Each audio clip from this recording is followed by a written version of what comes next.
Good morning. Today you join DeNiro and I as we head over the sea to Skye again. Now I know we've just been to Skye, this is not a repeat, we're taking a different route and we're not going over the bridge, we're going by boat.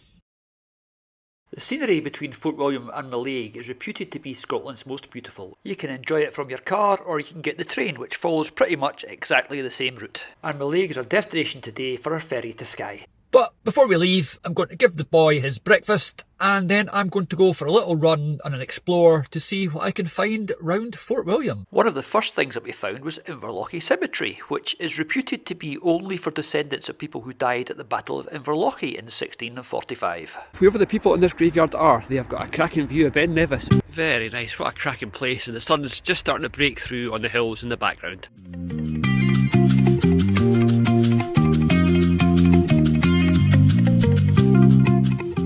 Sorry, we do like an old graveyard, and this is a very, very old graveyard.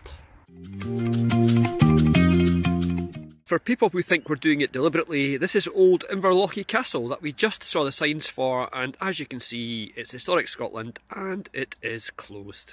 To be fair, it's not just children who need supervised. Yeah, not climbing on any walls, honest. This one does look quite cool. It's a real shame that it's closed off, but safety is safety.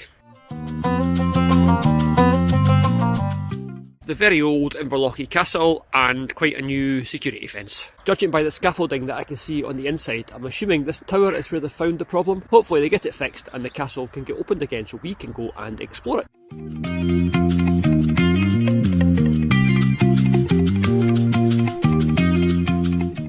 I wonder if you could save time by asking these guys for a wee lift. So we're now over the other side of the sea loch from Fort William, and there is Fort William over there, and there, looking very dark and mysterious and majestic, is Ben Nevis. So down that way is Loch Eel, and down the other way, past Fort William, is Loch Linney. This run is going very slowly because I keep stopping to take videos of things. I better get our move on. DeNiro will be sitting in the back of his van wondering where the hell I've got to. Well, I say sitting wondering where I've got to. I'll put money on the fact he's actually lying asleep and not even remotely bothered. We are returning back over the River Lochie that we just saw the other side of a few minutes ago, or in your case, a few seconds ago. So there's Ben Nevis, and there's that really cool castle, and there's a seagull wanting to get famous. I really fancied a nice bowl of hot soup, but that serves me right. I should have read the sign properly.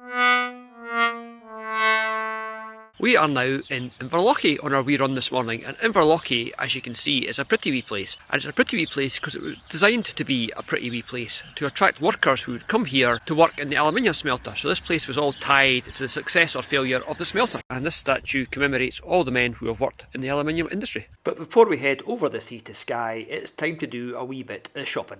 DeNiro says I can leave the lamb in the back of the van, he'll look after it, it'll be fine. Here is where we deviate from our previous trip. We are not going over the bridge to Skye, we're actually literally going over the sea to Skye, and we really can't wait. The next stop on today's little road trip is a bridge you might have seen if you're a fan of Harry Potter. This is Glenfinnan Viaduct, or the Harry Potter Bridge that the Hogwarts Express goes over. I don't know, I've never seen Harry Potter. Honest, I'm an adult. It's not a bad setting for a bridge, and there it is, peeking through the trees over there. This is another one of those things that we have driven past lots but never actually stopped for a wee look at, so today is the day that we rectify that. There's the wee river that goes under Glenfinnan Viaduct. This was built in 1897, between July 1897 and October 1898 to be precise. And when it was built it cost £18,904. And if you're wondering how I know all this wonderful information, I am reading that sign there. It is quite impressive, isn't it? It's 130-year-old concrete, but it's still doing alright. It's still standing strong. They knew what they were doing when they built these bridges. They were built to last. It's also cool that not only is it still standing, but all these years later, 130 years later almost, it's still doing what it was supposed to do. It's a railway bridge that has trains going over it. The West Highland Railway branch line from Fort William to Mallaig was opened in the early 1900s. The line was intended to open up this previously inaccessible area of the Highlands to boost the local economies and also to enhance trade. For example, fish from the fleet at Mallaig could now be in Glasgow much more quickly than if it was transported by sea. The Glenfinnan Viaduct looking amazing, and it's helped by the fact that the weather is what we need is our word of the day.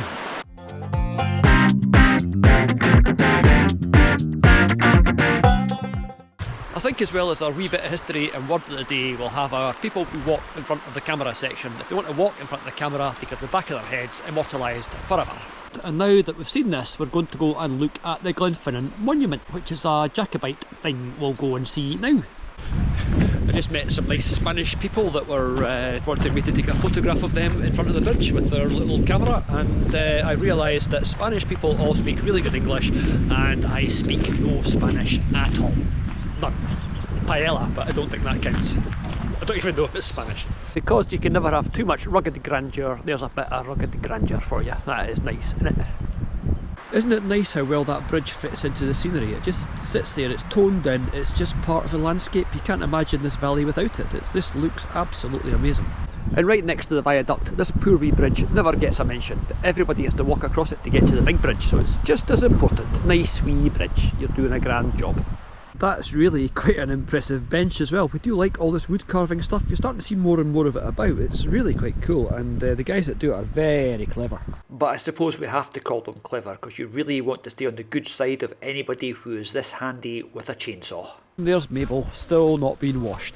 There are two car parks here, just right next to each other, so if you're coming in, this one is operated by the local community, so all the money that's raised goes to the local community, and the one next door is operated by the National Trust. The National Trust Visitor Centre is free to get in, so you can go to the community car park, give them your £3.50 and then go to the National Trust bit anyway. I'm looking forward to getting over to Skye to see Willie and Sarah, but at least I didn't have to rack my brains too much for what to get them as a housewarming present, because usually if somebody gets a new house you get them a candle or some potpourri, but I've got them something that living in a rural place on Skye they'll absolutely love. I've got them a generator.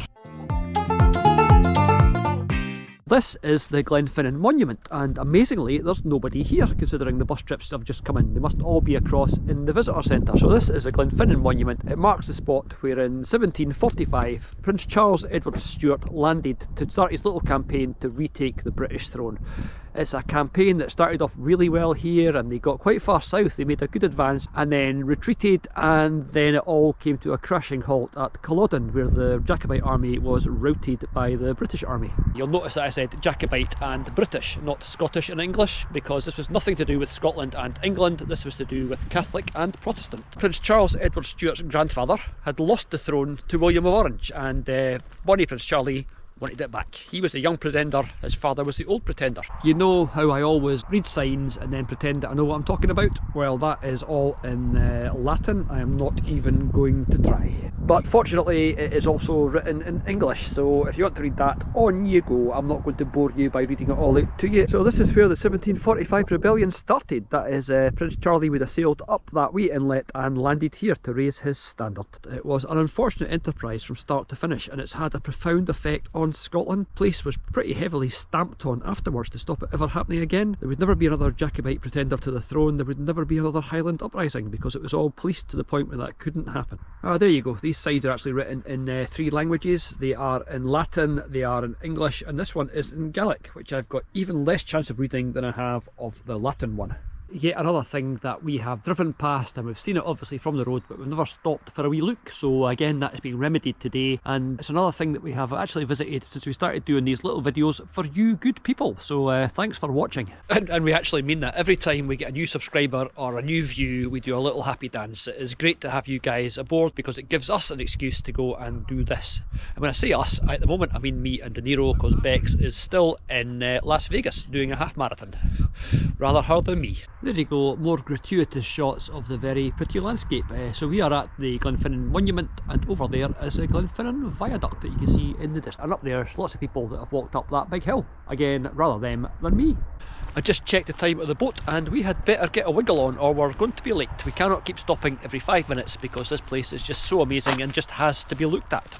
It's a last look at the Glenfinnan Monument, and we are now heading west. There is a visitor centre at the National Trust bit which is free to get into, but we don't have time for that today, but I'm sure it's very nice and very interesting. Stop being so pretty, we've got a boat to catch. There's a sign that I find quite annoying, things that say no overnight stay. I mean, why not? If they opened the car park at night, campers would stay in their camper vans and they would pay £3.50, and look at the location, that would be a lot of extra £3.50s that they would get for their community, but I don't make the rules. And that's why Mabel vehicle is an excellent stealth camper because it looks like a van. You don't know there's a man and a dog, or sometimes a man and his wife and a dog sleeping in the back of it. Okay, I know I said no more random stops, but that is something worth making a random stop for. Look at that really pretty little church just perched there in the middle of nowhere.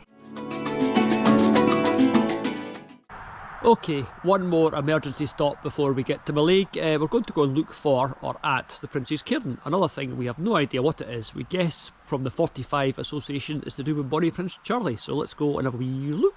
I'm guessing that'll be it down there, and it's got a plaque on it that'll tell you what it is, so we're going to go and find that. I will not read it to you pretending that I already know. We will find out together. And while we're at it, get a look at that view. That is something else, isn't it? I say that an awful lot. I wish I lived somewhere that wasn't quite as pretty, then I wouldn't have to keep taking videos of pretty things. So this wee cairn marks the spot from where Prince Charlie got the boat back to France after the disaster of Culloden. He hid on Skye for a while, famously, and he hid at various other places in the Highlands, and then from here he got a boat back to France, where he lived out his days in misery and alcoholism, I believe. This is all quite rocky and stuff, so he must have gone down onto that wee beach and then got into a rowing boat to a ship that took him to France. Well, I was quite impressed with the Prince's Cairn, but I don't think DeNiro was. He just wanted to head back to the van and back to his bed. Yep, I think he quite likes that. Okay, so we're not far from Mallaig now, so we'll have a wee stop for DeNiro to have a wee stretch of his legs and whatever else he needs, and me to have a wee look at the scenery, starting with that really nice railway bridge over there and then going past that really nice wee greenhouse over there that does look like a beautiful setting, and then just panning around over some more just stunning scenery, just the sort that you're probably getting bored with. I mean, how much stunning scenery is too much stunning scenery? We like it, but we hope you guys do too. Everywhere you look, there's just something else to make you go, wow. Like that mountain that's just catching the sunlight there, that is quite something else. Oops, that could have been a disaster. That is Willie's anchovy fillets. I have never bought anchovy fillets in my life, but they were on Willie's shopping list of things to take across. So anchovy fillets almost escaped back into the sea at the side of this road. Right, we're almost at Mallaig and we've got plenty of time for another wee stop and another wee look at the scenery. That is the Isle of Skye over there that you can see those big jagged pointy bits, and that is where we are ultimately heading. But for now we're going to go into Mallaig and have a look around there. Just going to go and collect my ferry ticket. Now you can print these out online, but where's the fun in that? You want the occasion of going in to collect your ticket and finding out you're in the wrong place at the wrong time. Hopefully not. Hello Mallaig ferry terminal. We have got our tickets, and we've also got a bit of performance anxiety because apparently you have to point the van this way because you reverse onto the boat. So aye, nae pressure. Although I think I might need to give the back window a bit of a clean because you can't really see out it. Right, protect the islands from invasive non-native predators. The rat, the mouse, the mink, the hedgehog and the stoat. I'm guessing the greyhound is not on that list, so we are fine. We've got half an hour to kill, so let's go for a little explore. I saw a thing that said Heritage Centre, so that's obviously the best place to start. And here we have an interesting fact. The small isles are the Isle of Canna, the Isle of Rum, the Isle of Eik, in the Isle of Muck. And the fun fact is I have never been on any of those, so what do you say one day we get Bex and DeNiro and we go and do a visit round the small isles? That sounds good to me, yeah? I'd like to say that Bex is probably having far too much fun in Las Vegas, but she sent me a message saying it was $60 for 2 bagels and 2 cups of coffee. Given where this place is, its livelihood is the sea, so here's a wee memorial to people who have been lost at sea. It's quite sad this. These little places pay a high price in terms of like fishing boats going down and all sorts of nasty things happening out there in horrible weather, so people like me can have fish. Of course, the Heritage Centre is the next big opportunity to go and find somewhere that's actually closed to see if we can keep our record going. So is it closed or is it open? Let's go and find out. Oh, this looks quite nice, doesn't it? It's there's the railway station, obviously, or they've parked that train in the wrong place, but this is the Heritage Centre, so let's go and see if it's open. There's 2 seagulls standing on an old boiler. Hello, seagulls. You guessed it, it's closed. That seagull, all its friends have flown away and it's just sitting there saying, come on then, come on, dare ya. I'll go and get DeNiro, let DeNiro loosen it, that would sort it out. There are a few quite interesting bits and pieces lying about outside the closed museum. This is the Champion, and this is our favourite because, like us, it's travelled up here from Fife. It was made in Kirkcaldy. Well, quite disappointed that it's closed, but happy that we've kept our almost perfect record of visiting things that are closed. I'm sure it's open in the summer and I'm sure it's probably very interesting. We often describe these places as pretty. I think we'd describe Mallaig as functional. That is Mallaig Harbour. That's you can see the lifeboat there. They're dotted about the coast and they're all run by volunteers, which is a very noble thing to do. Behind that you can see some really nice houses up on the hill there. It is actually, I wasn't fair. When you get around here it's quite a pretty place. Still functional, but pretty and functional. So we're absolutely not doing any beachcombing, but there's a swing top, bottle top. People often say a grosh bottle top, but they're actually much older than that. It doesn't matter where you go in the world, these little harbours are always pretty. It must have been absolutely bustling back in the day when there was trade going through and also a huge fishing fleet keeping the rest of the country going in fish. There is still a fishing fleet here, but it is just a shadow of its former self. It's more pleasure boats and cruises now that they make their money from. Well, that's quite a cool old building. Most of the buildings in the port are quite modern, they're all like prefabricated in metal, but that's an old brick building that's got a really nice mural painted on it. That's quite impressive, we like that. If people can have spirit animals, then can dogs have spirit animals? Because I think DeNiro's spirit animal is this seagull, because it could fly away, it could go flap flap, I'm flying away, but it can't be bothered. I'm very slowly getting away. To be fair, all I've got to do is back a van onto the boat. The boat driver has got to back the boat into the dock first, so let's see how he does this. And there it is, the man is parking his boat. I'm sure there's a very technical nautical term like docking his ship or whatever, but he's basically parking the boat. Then they will drop that ramp, whoever's on will drive off, and then we will reverse on down that big hill without hopefully falling into the sea.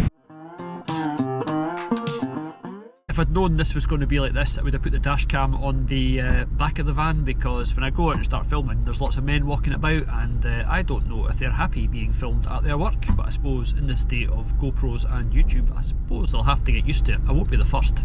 Oh, do you like the hoodie? It's from the Oh My God You're Not Wearing That collection. I'm only recording this so I can look back at the intense concentration on my face as I try to do this. You reverse all the time, so it's I'm sure there's nothing to worry about. What? I've never been more nervous about reversing in my entire life. You're not going watching you, that's why. Exactly. And there we are on the boat. Unfortunately my camera cut out halfway through coming down there, so you missed the excitement. The general emergency signal consists of 7 or more short blasts followed by one long blast on a ship's whistle. If this signal is sounded, you should remain calm and proceed to the assembly station. Got to admit, we do always really enjoy getting on a ferry. It's always like a bit of an adventure and it's something to look forward to, and this is quite a nice ferry. It's got a nice waiting room with, so you can get something to eat if you want a bit of dinner. We might go there later, or we might go up these stairs and see if we can see any dolphins. We've just got to make sure that we do not fall flat on our face as we go up these stairs, which has happened once, but I wasn't filming at that point. And here we are at what we nautical types call the blunt end of the boat, watching all the vehicles getting reversed on, and so far nobody has made a mess of it.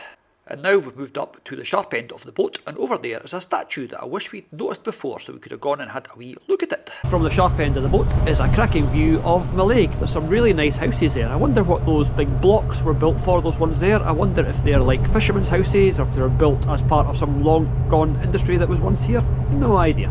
Nice houses anyway, cracking views. I have left my hat in the van. I've got a funny feeling I am going to regret that.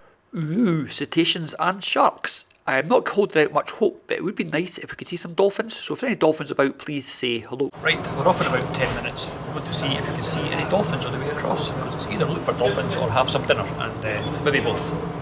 It's all over the news how this investment in ferries is going. I think half of the Calmac fleet of big ships is presently out of service, which is having a real impact on some of these communities. I want to go down there and reenact that famous scene from Titanic. Unfortunately, A, I am here on my own, and B, I really do not want this boat to reenact any scenes from Titanic, especially the one that involves hitting an iceberg and sinking. I'd rather it didn't hit an iceberg or sink. Safe to say, I've got a not bad day for it. It's flat cam and we're about to run over our cormorant. This is a wee bit better than going over the Skye Bridge, isn't it? Really can't believe how lucky we have been with the weather. I mean, this is Scotland in February and look at that, it's just gorgeous. The sky is blue, the sea is flat calm, and there, as you see behind us, we're leaving all those beautiful mountains of the mainland behind and heading for the mountains of Skye. This is going to be amazing. I wonder how DeNiro's doing in the van. He's never been on a boat before, so hopefully okay, no funny vibrations or anything upsetting him. But all too soon our wee crossing was over, although I must admit I was quite relieved it was going to be easier to get off this boat than it was to get on it. I was certainly a lot less worried about driving off forwards than I had been about driving on backwards. And we are back on Skye. There is our boat, and there is a little bay on the Isle of Skye. We are going to do some proper exploring this time and not get the kibosh put on us by the weather, hopefully, because it's all blue skies and sunshine and the forecast is more of the same. This is quite a cute wee corner of Skye. There's an old church, and there's a really pretty view of some mountains, and there's an old castle or tower. That might be a Broch tower, I'm not sure. And over there is the Torabeg distillery. So a distillery, a castle and an old church. Everything we like in one place, as long as the distillery makes gin. Now that little tower out there, that little fortification, do you think that is round or is it square? Because we have a thing up here called a broch. While we're up here, we are going to go broch hunting. Brochs are uniquely Scottish fortifications, like round tower houses, but they're really cool. So we'll see if we can find one to show to you good people. I hope you're going to start playing Beautiful Things Bingo, where we've got a list of things that we have to see on our trip to make the scene perfect. And here we have the big jaggedy pointy mountain, which is very nice. We have the loch, which is very nice. And we have the little lighthouse, which is just stunning. I mean, that would just be an amazing place to visit or an amazing place to live. It looks so cool, and think of the views. And how's that for another nice wee view on Skye? This really is a pretty place. There are views literally around every corner. The daylight is definitely fading, but it does not make this place any less impressive. The silvery sort of colour of this water, I hope you can see it, because it is just beautiful. It's shining like a little ripply mirror. It's so cool. Now, I would never have stopped to look at this before, but now that we're doing these little films for you guys, we do stop and we do see things that we wouldn't have noticed before, like that. That is just really, really pretty. I like that a lot. And with night now well and truly falling, it just remains for me to say thank you very much for watching this little video. If you enjoyed it, please like and subscribe and all that gubbins, and we'll see you soon for more Scotland on a shoestring.